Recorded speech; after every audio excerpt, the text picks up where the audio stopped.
नमस्कार दोस्तों, हिंदुस्तान उदय YouTube platform पे आपका बहुत बहुत स्वागत है। मैं हूं प्रदीप डबास। दोस्तों, एक सांसद जब दूसरे सांसद को मूर्ख कहे तो फिर आप क्या कहेंगे? ये हुआ है हरियाणा में। राजनेताओं के एमपीज के बयानों को आपने लगातार सुना होगा, लेकिन जब भाषा मूर्ख कहने तक आ जाए तो फिर आप क्या कहेंगे? आज विश्लेषण होगा नेताओं की भाषा का, आज विश्लेषण होगा पूरी राजनीतिक समीकरण का, क्योंकि यह मामला हरियाणा से जुड़ा हुआ है और हरियाणा की राजनीति की नब्ज पहचानने वाले नवीन धमीजा साहब हमारे साथ हैं। वो इसका पूरा विश्लेषण करेंगे कि ऐसी नौबत आई क्योंकि एक सांसद को दूसरे सांसद को जो है वो मूर्ख कहना पड़ा। दरअसल कल प्रधानमंत्री नरेंद्र मोदी ने हिसार में एयरपोर्ट का उद्घाटन किया था, लेकिन कांग्रेस सांसद ने इस उद्घाटन को लेकर सवाल उठाए। जयप्रकाश का कहना है कि यह सिर्फ लोगों के साथ धोखा है, क्योंकि इंटरनेशनल एयरपोर्ट बनाने का वादा किया गया था और फ्लाइट यहाँ डोमेस्टिक उड़ रही है, ये एक एरोड्रम है। उसके बाद यही सवाल जब पत्रकारों ने बीजेपी सांसद, राज्यसभा सांसद किरण चौधरी से पूछा तो किरण चौधरी ने कहा कि मूर्ख लोगों की बातों का क्या ही जवाब दें। क्या वाकई में ये मूर्खतापूर्ण सवाल है, या फिर जिस तरह से प्रधानमंत्री ने कल कांग्रेस को निशाने पे लिया था, निशाना वही है लेकिन शब्द थोड़े से अलग है? ये जानने की कोशिश करेंगे नवीन धमीजा साहब से। धमीजा साहब, बहुत बहुत स्वागत है आपका हिंदुस्तान उदय यूट्यूब प्लेटफॉर्म पे। साहब, धन्यवाद डबाजी। बात अब मूर्ख होने पे आ गई है। देखिए डबाजी, राजनीति में स्तर गिरता जा रहा है।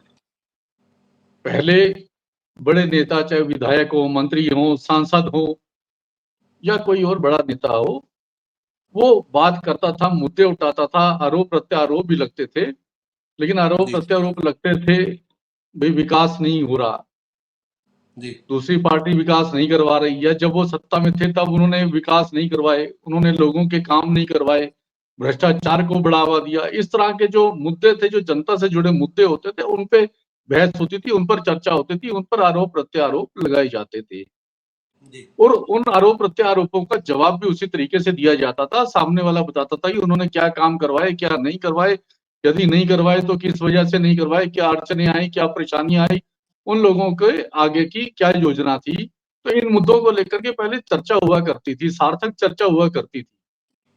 लेकिन अब नेताओं ने जिस तरीके से एक दूसरे पर आरोप प्रत्यारोप लगा रहे हैं, जिस तरीके से एक दूसरे को मूर्ख कह रहे हैं, तो ऐसा लगता है जैसे बच्चों की आपस में लड़ाई होती है, इस तरह से वो आपस में एक दूसरे पर लांछन लगा रहे हैं, एक दूसरे पर आरोप लगा रहे हैं।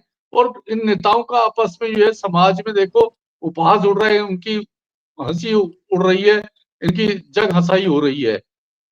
अब ये देखिए, कल प्रधानमंत्री ने हिसार में एयरपोर्ट का उद्घाटन किया। हिसार से अयोध्या के लिए पहली उड़ान भरी गई, उसको उन्होंने हरी झंडी दिखाई। उससे पहले कांग्रेस के सांसद जयप्रकाश ने प्रेस कॉन्फ्रेंस की। उस प्रेस कॉन्फ्रेंस में उन्होंने कहा कि ये हवाई अड्डा अंतरराष्ट्रीय हवाई अड्डा बनाया गया था और यहां से इंटरनेशनल उड़ानें भरी जानी थी, लेकिन यहां से कोई अंतरराष्ट्रीय उड़ानें नहीं भरी जा रही, नहीं उड़ाई जा रही, बल्कि इसको एरोड्रम बना दिया गया है। यही नहीं, उन्होंने कहा कि इस एयरपोर्ट का नाम भी महाराजा अग्रसेन एयरपोर्ट रखा जाना था, लेकिन इसका नाम भी महाराजा अग्रसेन एयरपोर्ट नहीं रखा गया। उन्होंने ये इस तरह के आरोप प्रत्यारोप लगाए। और इसके जवाब में किरण चौधरी ने, जो राज्यसभा सांसद है भारतीय जनता पार्टी की, उन्होंने आज कहा कि जो इस तरह के मुद्दे उठा रहा है, हालांकि उन्होंने जयप्रकाश का नाम नहीं लिया, लेकिन उन्होंने इशारा उन्हीं की तरफ किया। उन्होंने कहा जो इस तरह के बातें कह रहा है, जो इस तरह के मुद्दे उठा रहा है, वो मूर्ख आदमी, और इससे ज्यादा मूर्ख हो नहीं सकता कोई। उन्होंने इनडायरेक्टली जयप्रकाश पर तंज कसा, उन पर ये आरोप लगाया।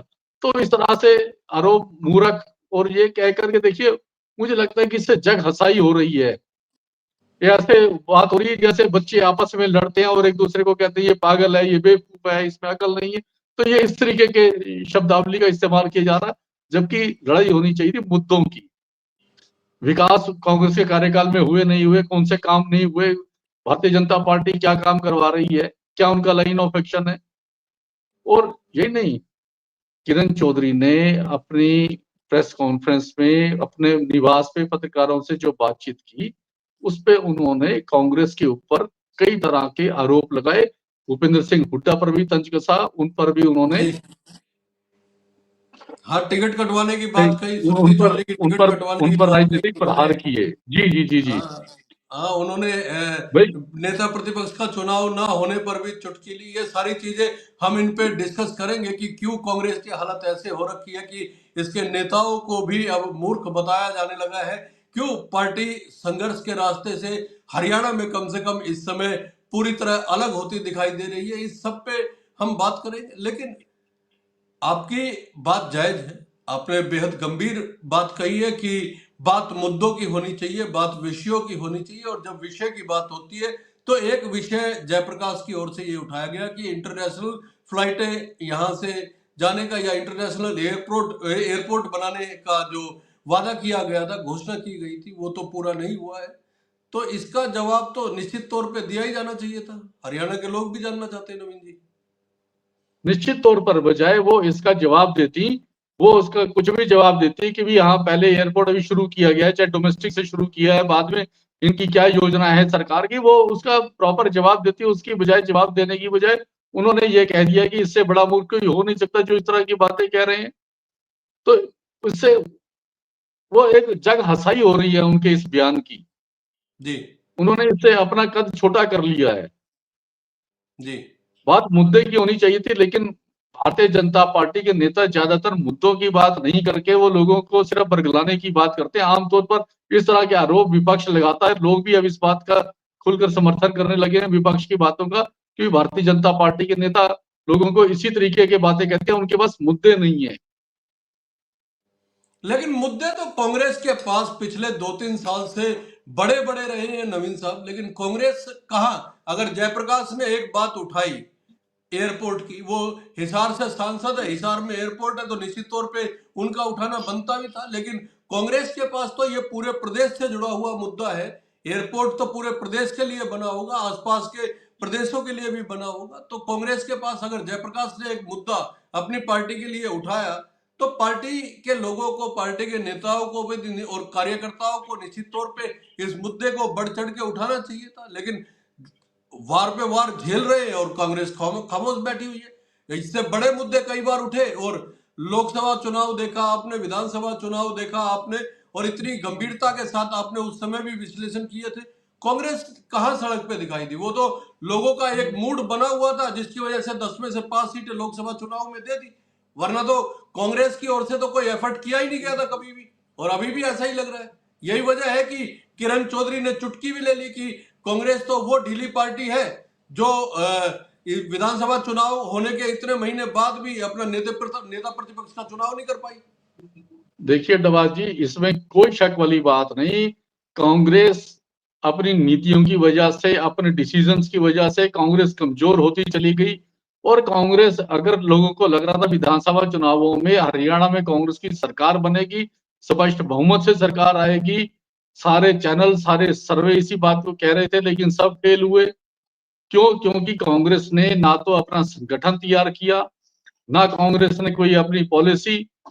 और राहुल गांधी लास्ट तक कहते रहे कि आम आदमी पार्टी के साथ गठबंधन कर लिया जाए, ताकि आम आदमी पार्टी और इनका जो वोट बैंक है वो डिवाइड ना हो, उसका फायदा कांग्रेस को मिलेगा। ना तो वो गठबंधन हुआ, ना राहुल गांधी की सुनवाई हुई। मतलब प्रदेश के नेताओं तक ने उनकी सुनवाई नहीं की, राहुल गांधी की। और आप ये देखिए, विपक्ष में आने के बाद जी वर्तमान भारतीय जनता पार्टी सरकार के 3 विधानसभा सत्र हो चुके हैं, लेकिन कांग्रेस आज तक अपना नेता प्रतिपक्ष नहीं चुन पाई है। ये कांग्रेस की कमजोरी है। इससे जी कांग्रेस कमजोर होती दिखाई दे रही है। कांग्रेस का हाईकमान कोई डिसीजन नहीं ले पा रहा है। उसको लेकर भारतीय जनता पार्टी बार बार कांग्रेस पर वार कर रही है और ये कह रही है कि कांग्रेस के पास कोई नेता नहीं बचा है, कांग्रेस के पास कोई डिसीजन लेने वाला नेता नहीं है। और वाकई इसमें कोई शक वाली बात नहीं, इससे कांग्रेस दिन पर दिन कमजोर हो रही है। कांग्रेसियों का मनोबल गिर रहा है, कांग्रेस और ज्यादा हतोत्साहित हो रहे हैं। और जनता को लग रहा है कि अब कांग्रेस सत्ता में आने वाली नहीं है। जनता के पास भी जब कोई चारा नहीं रहता है तो निश्चित तौर पे उसका फायदा भारतीय जनता पार्टी को मिलता है। विधानसभा चुनावों में यही हुआ, उसके बाद निकाय चुनाव हुए। निकाय चुनावों में कांग्रेस को अपने प्रतिनिधि नहीं मिले, टिकट लेने वाले कैंडिडेट तक नहीं मिले। इससे बुरी हालत हरियाणा में कभी नहीं हुई कांग्रेस की, और ना मुझे लगता है होगी इससे बुरे हालात। जी तो कांग्रेस ने अगर समय रहते अब भी डिसीजन नहीं लिए, तो कांग्रेस निश्चित तौर से गर्त में जाती दिखाई दे रही है। कांग्रेस के बड़े दुष्परिणाम होते दिखाई दे। कांग्रेस के इतने बुरे हालात होंगे, कभी किसी ने सोचा तक नहीं था। कांग्रेस हाईकमान बार बार इस बात को कहता है कि नहीं, अब हम बड़ा डिसीजन लेने जा रहे हैं, बड़ा डिसीजन लेंगे, किसी न किसी को कमान सौंपेंगे। भाई निश्चित तौर पर कांग्रेस हाईकमान ये तय कर चुका है कि भूपेंद्र सिंह हुड्डा को वो कोई बड़ी जिम्मेवारी नहीं सौंपेंगे। हरियाणा की कमान भूपेंद्र सिंह हुड्डा को नहीं सौंपना चाहते, अदरवाइज उनको नेता प्रतिपक्ष बना दिया गया होता। लेकिन अगर उनको नेता प्रतिपक्ष नहीं बनाना, तो कांग्रेस किसी ना किसी को नेता प्रतिपक्ष बनाए, विधायक दल का नेता चुने, किसी को भी बनाए, लेकिन ये डिसीजन उनको लेना चाहिए। विधानसभा सत्र बार बार निकल रहे हैं, पर कांग्रेस की तरफ से जो जनता की आवाज संसद वहां विधानसभा में उठनी चाहिए, वो आवाज नहीं उठ पा रही है। कोई नीति तय नहीं हो पा रही है, क्योंकि जब विधानसभा सत्र होता है तो विपक्ष में विधायक दल का नेता अपने विधायकों की बैठक बुलाता है और तय जी करता है कि वहां पे सदन में कौन कौन से मुद्दे उठाए जाएंगे, सरकार को घेरा जाएगा।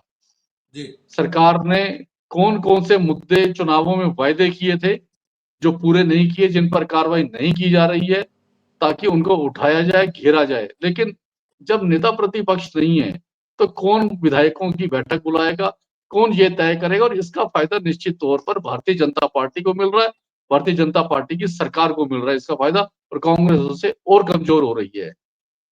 लेकिन सबसे बड़ा सवाल तो यही है ना कि जयप्रकाश तो हुड्डा गुट से ही आते हैं। अगर हुड्डा गुट की ओर से मान लीजिए कोई प्रदेश का संगठन नहीं है, लेकिन प्रदेश अध्यक्ष भी हुड्डा गुट से आते हैं। अगर हुड्डा गुट की कांग्रेस ही इस मुद्दे को जोर शोर से उठाती जयप्रकाश के साथ, तो फिर कम से कम ये जो मूर्ख कहा गया है उन्हें, जब पूरी कांग्रेस इस मुद्दे को उठाती है और उन्होंने अगर एक एक मुद्दा दिया पार्टी को और इसको जोर शोर से उठाया जाता, तो मूर्ख कहने की बजाय फिर उसमें तर्क दिए जाते। नवीन जी, बताया जाता कि क्यों इंटरनेशनल एयरपोर्ट की जगह डोमेस्टिक एयरपोर्ट बना है, क्यों इसके नाम को लेके जो जयप्रकाश ने सवाल उठाए हैं कि इसका नाम जो है नहीं रखा गया, वो सवाल उठाए, उस पर फिर बजाय मूर्ख कहने के स्पष्टीकरण आता। लेकिन वो स्थिति तो इसलिए नहीं बनी क्योंकि कांग्रेस के पास मुद्दा होने के बावजूद कांग्रेस ने नहीं उठाया। वो सिर्फ एक व्यक्ति उठा रहा है तो फिर वो तो मूर्ख होगा ही। देखिए, एक व्यक्ति उठा रहा है, उसने मुद्दा उठाया है, उसकी लोकसभा क्षेत्र का मुद्दा है, लेकिन भारतीय जनता पार्टी की राज्यसभा सांसद किरण चौधरी को भी मूर्ख कहने की बजाय अपनी उपलब्धि बतानी चाहिए थी कि भारतीय जनता पार्टी की सरकार ने एयरपोर्ट तैयार करवाया, वहां से आज डोमेस्टिक फ्लाइट शुरू की गई हैं, लोगों को सुविधा मिलेगी, देश में अलग अलग जगह पर लोग आ जा सकेंगे। भाई इंटरनेशनल फ्लाइट नहीं तो अभी कम से कम डोमेस्टिक फ्लाइट शुरू की है, वो अपनी उपलब्धियां तो बताती। अपनी उपलब्धियां बताने की बजाय उन्होंने उनको नहीं, मूर्ख मेरा कह करके मेरा बात को कहने का निपटा दिया। आशय ये था, मेरा कहने का मतलब ये था कि अगर मान लीजिए एक ग्रुप है और एक ग्रुप में कोई व्यक्ति एक अकेला आवाज उठाता, तो अक्सर वो कह देता ना कि मैं क्या मूर्ख हूं जो जो मैं अकेला बोल रहा हूं, आप लोग क्यों नहीं बोल रहे? तो इसी तरह अगर कांग्रेस पार्टी का एक नेता आवाज उठा रहा है, तो वो सवाल तो वो पूछ ही सकता है कि भाई मुझे मूर्ख कहा जा रहा है, मैं क्या सही में मूर्ख हूं कि मैं अकेला उठा रहा हूं, आप लोग बोल भी नहीं रहे हैं। देखिए, आज कांग्रेस में कोई नेता प्रतिपक्ष नहीं है, जी तो उसका फायदा निश्चित तौर से भारतीय जनता पार्टी उठा रही है। भारतीय जनता पार्टी को इसका लाभ मिल रहा है, और कांग्रेस जब तक कोई नीति निर्धारित नहीं करेगी, किसी को कमान नहीं सौंपेगी, तब तक कांग्रेस इस बात का नुकसान उठाती रहेगी। और जी कांग्रेस लगातार उसका ग्राफ गिरता जा रहा है और आगे गिरता चला जाएगा। कांग्रेस नेताओं को, राहुल गांधी को इस बात का निर्णय लेना होगा कि नेता प्रतिपक्ष किसे बनाया जाए, संगठन की कमान किसे सौंपी जाए, जो पूरे हरियाणा में हर जिले में अपना संगठन तैयार करे। जी जब तक ये सारे तमाम फैसले कांग्रेस हाईकमान नहीं लेगी, तब तक कांग्रेस नुकसान में रहेगी। जनता उनसे टूटती चली जाएगी, जनता कांग्रेस से दूर होती चली जाएगी, और भारतीय जनता पार्टी लगातार इसका फायदा उठा रही है और भारतीय जनता पार्टी को इसका लाभ मिलेगा। जी, आप ये भारतीय देखिए, जनता पार्टी किरण चौधरी ने ना सिर्फ जेपी के ऊपर, जयप्रकाश के ऊपर मुद्दा उठाया, बल्कि उन्होंने कहा कि कांग्रेस ने अपना जो सीडब्ल्यूसी की बैठक बुलाई थी, सीडब्ल्यूसी की बैठक में भी सबने फोटो सेशन करवाया, खाना खाया और वहां से आगे किसी नेता ने कोई मुद्दा नहीं उठाया, वहां कोई रेजोल्यूशन तक पास नहीं हुआ, कोई किसी समस्या का हल नहीं हुआ। लोगों ने अपना खाना खाया और वहां से उठ के चल दिए। उन्होंने कहा कि कांग्रेस में कोई भी नेता बोल नहीं सकता। उन्होंने कहा जब मैं कांग्रेस में थी, हम लोगों को भी बोलने का अधिकार नहीं था वहां पर, हम बोल नहीं पाते थे। उन्होंने कांग्रेस के ऊपर आज तमाम तरह के आरोप उन्होंने लगाए हैं इस तरह से। उन्होंने जी, कांग्रेस को हर तरीके से घेरा है। कांग्रेस को हर तरीके से घेरा है, तमाम आरोप लगाए और भूपेंद्र सिंह हुड्डा पे तो यहां तक भी आरोप लगाए कि जब वो कांग्रेस में होती थी और लोकसभा चुनाव के दौरान उनकी बेटी को, यानी कि श्रुति चौधरी को, जो भिवानी महेंद्रगढ़ से चुनाव लड़ती है, उनको टिकट ना दिलवाने में भी भूपेंद्र सिंह हुड्डा का हाथ है। बिल्कुल, उन्होंने हुड्डा पर तंज कसा, उन पर राजनीतिक आरोप लगाए, उन पर राजनीतिक प्रहार किया। उन्होंने कहा कि भूपेंद्र सिंह हुड्डा की जो नीति है वो मैं और मेरा की नीति है। उन्होंने कहा हाँ, वो वो किसी किसी भी किसी को भी आगे नहीं कांग्रेस के आने युवा देंगे। नेता की, हाँ, उन्होंने कहा किसी भी युवा नेता को आगे नहीं आने देना चाहते। और उन्होंने कहा श्रुति चौधरी की टिकट कटवाने में भी भूपेंद्र सिंह हुड्डा ने चाल चली, उन्होंने जान के उसकी टिकट कटवाई। उन्होंने कहा कांग्रेस की तरफ से जो सर्वे करवाया गया था, उस सर्वे में श्रुति चौधरी को नंबर 2 पर दिखाया गया है। जबकि असलियत ये थी कि श्रुति चौधरी टॉप पर थी, श्रुति चौधरी नंबर 1 पर थी, जनता उन्हें सबसे ज्यादा चाहती थी। उन्होंने जी, कहा कि ये सर्वे जनता का सर्वे नहीं था, ये कांग्रेस पार्टी द्वारा करवाया गया सर्वे था, जिसे भूपेंद्र सिंह हुड्डा ने मैनेज किया और श्रुति चौधरी को नंबर 2 पर दिखा करके एक साजिश के तहत उसकी टिकट कटवाई। उन्होंने ये आरोप भूपेंद्र सिंह हुड्डा पर लगाए। खैर आज किरण चौधरी कांग्रेस से बाहर हैं, वो भारतीय जनता पार्टी की राज्यसभा मेंबर है और उनकी बेटी भी हरियाणा सरकार में, बीजेपी सरकार में मंत्री है। लेकिन जो मूर्ख शब्द का इस्तेमाल किया गया है उसका विश्लेषण नवीन धमीजा साहब ने किया है। उन्होंने कहा है कि किसी भी सूरत में शब्दों के इस्तेमाल को लेके सचेत रहना चाहिए नेताओं को, क्योंकि नेता पब्लिक के सामने उदाहरण पेश करते हैं। ये ऐसी भाषा है जो आमतौर पे नेताओं के बीच में सुनाई नहीं देनी चाहिए। एक दूसरे का जब आरोप लगता है तो उसका जवाब जरूर दिया जाना चाहिए, और वो भी सभ्य भाषा में। लेकिन क्योंकि तलखियां पुरानी हैं, एक पार्टी से निकले हुए नेता ने दूसरे अपनी ही पुरानी पार्टी के नेताओं को मूर्ख कहा है, तो शायद इसमें पुरानी रंजिशें भी हो सकती हैं। नवीन साहब, आपने इसका पूरा विश्लेषण किया, आपका बहुत बहुत धन्यवाद। और दोस्तों, ये शो आपको कैसा लगा कमेंट करके जरूर बताइएगा। नवीन जी का विश्लेषण आपको कैसा लगा कमेंट कीजिएगा। अच्छा लगे तो लाइक कीजिए, शेयर कीजिए और चैनल को सब्सक्राइब करना ना भूलें। बहुत बहुत धन्यवाद। नमस्कार। धन्यवाद अब्बास जी, नमस्कार।